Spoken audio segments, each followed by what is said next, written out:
बाबा आम्ही दोघांनी पळून जाऊन लग्न केलं. आलाय का पळून जाऊन लग्न केलंस आज तुला जिवंतच सोडत नाही. अहो काका काय झाले का मारायला लागलाय त्याला? समाजात माझी किती इज्जत आहे ह्या नालायकानं पाक मातीत मिसळली. आज ह्याला जिवंत सोडत नाही. बाबा माझं हिच्यावर जीवापाड प्रेम आहे. माझा जीव गेला तर हरकत नाही पण मी हिला अजिबात सोडू शकत नाही. बघितलं का काका समाजाचा कशाला विचार करतायचा? एवढं प्रेम करणारा पोरग जर माझ्या बहिणीला मिळालं असतं का नाही तर मी तिचं लग्न थाटामाटात पैसे खर्च करून ह्याच्यासोबत लावून दिलं असतं.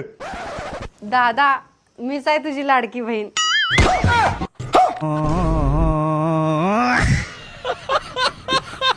मेवणे हिला पळून घेऊन गेल्यावर 2 लाख रुपये खर्च झाला. तेवढे 2 लाख रुपये द्या की अख्ख्या गावाला सांगतो मेवण्याला लग्न लावून दिले म्हणून. तुझ्या आईला मला बी मारली.